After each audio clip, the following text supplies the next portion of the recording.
짜란 안녕하세요. 탈향 정신성 약물 유튜버 제이브입니다. 발음 어려워. TV 안 보는 분들도 이 장면은 짤방으로 많이 보셨을 텐데요. 여기서 갑분쌈 만들어주는 인상 험악한 대머리 뚱보가 돈 스파이크입니다. 본명 김민수고요. 포지션 객원 피아니스트로 연예계 입문했다는데 뭐 그런 건 잘 모르겠고, 나는 가수다에서 김범수 작곡가로 등장하면서 대중에게 얼굴을 알리기 시작했죠. 이후 무한도전을 비롯해 여러 잡다한 예능에 출연하면서 캐릭터를 잡아가다가 미운 오리 새끼에서 스테이크 통째로 뜯어먹으면서 전성기를 맞이합니다. 이거 진짜 꼴보기 싫었는데, 어쨌든 작곡가 그만두고 요리 먹방 전문 예능인으로 요식업 사업가로 훌륭한 전직을 했어요. 그런데 이번에 필로폰 투약 소지 혐의로 체포됐죠. 얼마 전에 이상보 씨 케이스가 있어서 혹시나 했어요. 혹시나 했는데 이번에는 아니었죠. 기레기도 항상 기레기인 건 아니었습니다. 어쨌든 단순 투약이 아니라 소지까지, 그것도 상당한 양을 소지하고 있었고, 변호사가 이 약 물고 초심자들은 양 조절을 못해서 많이 갖고 있니 뭐니 변호했는데 까보니까 마약류 전과 3범 상습 투약이었죠. 처음 걸린 게 2008년이니까 작곡가 이전에 이미 뽕쟁이였던 거죠. 대마니까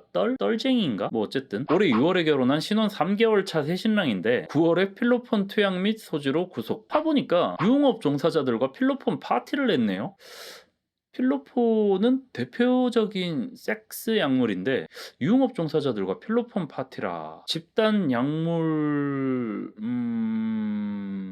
새신랑? 신혼 3개월 새신랑이거든요. 단순하게 생각하면 사람이 할 짓이 아닌 것 같은데 복잡하게 생각해도 다를 게 없죠. 돈 스파이크가 원래 그런 인간일까요? 그래서 이렇게 인간 쓰레기 같은 짓을 했을까요? 인성이 박살나서 빠서 약쟁이라서 그렇습니다. 약쟁이들은 약 앞에 가족, 친구, 애인 뭐 아무것도 없어요. 도덕, 의리, 법규? 이런 거 지킬 줄 모릅니다. 약 보면 눈 돌아가거든요. 약쟁이를 믿지 마라. 약쟁이와는 일을 하지 마라. 약쟁이에게 일 시키지 마라. 마약 다루는 사람들이 가장 중요하게 생각하는 규칙입니다. 보통 마약 관련 일하다 그르치면 죽어요. 그래서 시키는 쪽도 실패하면 죽인다고 하고, 하는 쪽도 목숨 걸고 하는데 약쟁이들은 자기 목숨이 걸려 있어도 약 보면 정신 못 차립니다. 그래서 저런 말이 나온 거예요. 목숨도 눈에 안 들어오는데 신혼? 돈 스파이크가 한 약물은 필로폰입니다. 필로폰. 약쟁이들도 우효 이 자식 필로폰을 하다니 인간으로서 끝장이구만 하는 약물이 바로 필로폰인데, 그 필로폰을 상습 투약에 대량 소지까지 하고 있었다? 그래서 필로폰이 뭔데 씹더가. 필로폰은 일제감정기에 합법적으로 판매되던 히로뽕이라는 상품의 영문 표기를 음차한 겁니다. 히로뽕이라는 단어가 주는 어감이 너무 강하고 직설적인데다 뽕이라는 표현이 약물의 대명사로 쓰이는 걸 넘어서 사람들에게 친숙한 표현으로 자리 잡았기 때문에 히로뽕 대신 필로폰이라는 용어를 언론사에서 쓰고 있는데요. 굳이 따지면 정식 명칭은 메트암페타민, 메스암페타민, 메틸암페타민입니다. 이 외에도 아이스 크리스탈 샤브 같은 은어로 불린다고 하는데, 저같이 앨버커키의 위대한 마약상 하이젠버그의 시대를 경험한 MZ세대 사람들에게는 메스 같은 영미권 표현이 더 익숙하겠죠. 필로폰은 합성 마약입니다. 실험실에서 대량 생산이 가능한 약물이다 보니 코카인처럼 재배해야 되는 약물에 비해 상대적으로 저렴한 가격으로 빈자의 마약이라는 소리를 듣는데요. 이게 한국에서도 그런지는 잘 모르겠습니다. 한국에서는 비쌀 것 같은데 아닌가? 또 요즘 저렴 약물로 유명한 펜타닐이 많이 퍼지고 있어서 어떻게 되는지 잘 모르겠네요. 자료 조사를 해보려고 해도 한계가 있더라고요. 잘 아는 약쟁이 계시면 댓글로 알려주시길 바랍니다. 대뇌 변연계에 보상회로가 있습니다. 자극이나 보상이 주어지면 즐거움을 느끼고 쾌락이나 만족감을 줘서 동기부여시키는 시스템인데요. 도파민, 노르에피네프린, 세로토닌 같은 애들 들어보셨을 텐데 다 사람 기분 좋게 하고 부족하면 우울증 걸리고 그런 애들이죠. 이런 애들을 모노아민 신경 전달 물질이라고 합니다. 얘들이 뉴런에서 나와서 수송체를 지나서 수용체에 도달하면 수용체에 붙어있던 단백질이 떨어지면서 신호 전달을 합니다. 보상회로가 작용하는 거고 기분이 좋아지는 거죠.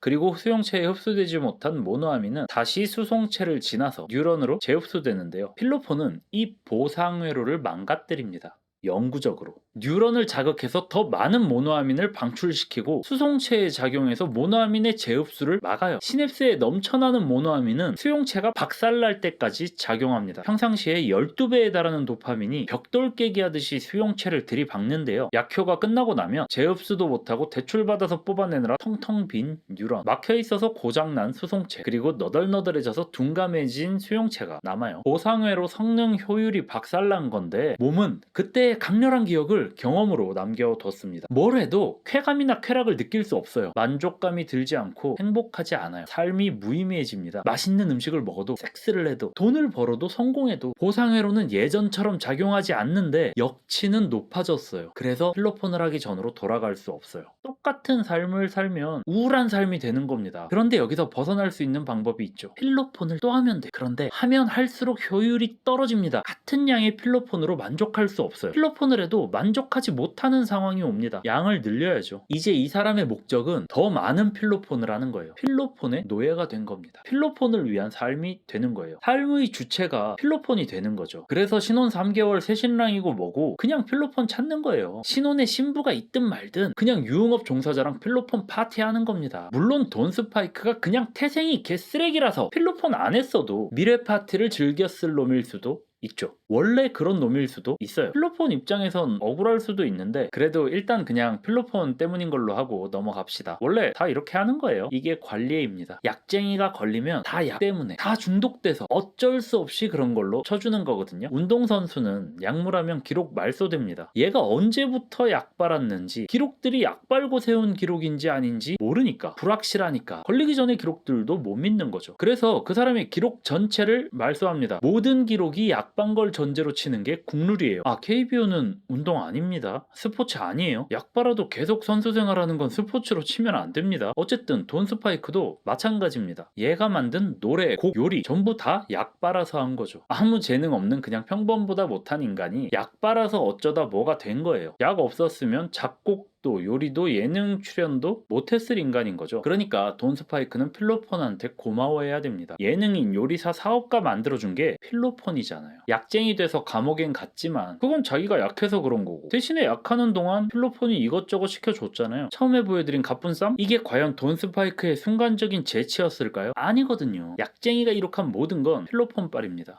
돈 스파이크 이건 좀 괜찮았는데? 그거 필로폰 빨이에요. 약쟁이들이 뒤에 와서 마치 자기가 대단한 사람인 양 포장하면서 약을 끊었니, 이때는 약을 안 했니, 이런 경우 있잖아요. 말도 안 됩니다. 다 약발이에요. 약 안 했으면 못했어요. 돈 스파이크는 대머리가 아닙니다. 자기가 민 거예요. 왜 밀었을까요? 약쟁이니까. 돈 스파이크의 모든 행동은 다 필로폰 때문이라니까요. 약쟁이는 약쟁이입니다. 한 번 약쟁이는 그냥 약쟁이에요. 약쟁이의 인생을 포장하지 말고 약쟁이의 업적을 인정해주면 안 됩니다. 필로폰이랑 펜타닐이 심심찮게 뉴스에서 나옵니다. 마약 청정국이 맞는지 의심스럽죠. 호기심에 약물을 접한다는데 그 호기심 한 번이 남은 인생보다 더 가치 있는지 잘 생각해 보시길 바랍니다. 가족, 친구, 꿈, 사랑 뭐 다 포기할 만한 호기심인지, 아니면 그냥 인생의 재미를 위해 간직해둘 만한 호기심인지 잘 생각해 보세요. 지금 말하는 건 한국 이야기입니다. 한국은 그래도 나름 마약 청정국을 자처하고 있고 마약을 구하기 까다로운 나라 중 하나예요. 외국엔 정말 쉽게 혹은 원치 않아도 약물에 노출될 환경이 조성된 나라들이 많습니다. 그런 나라들에서 원치 않게 너무 쉽게 약물에 노출되어 평생을 괴로워하며 사는 사람들이 많아요. 아직 우리나라는 그렇지 않잖아요. 그런데 돈 스파이크처럼 약하는 놈들이 하나둘 생길 때마다 우리나라도 그런 나라에 한 발자국씩 가까워지는 겁니다. 한국에서 약하는 약쟁이는 인간 취급하면 안 됩니다. 저는 나르코스와 브레이킹 배드를 비롯해 수많은 마약류 시청각 자료를 섭렵한 전문가입니다. 반박하실 약쟁이 있으시면 약쟁이 경력 인증하고 반박하시길 바랍니다. 지금까지 탈향 정신성 약물 유튜버 제이비였습니다. 감사합니다.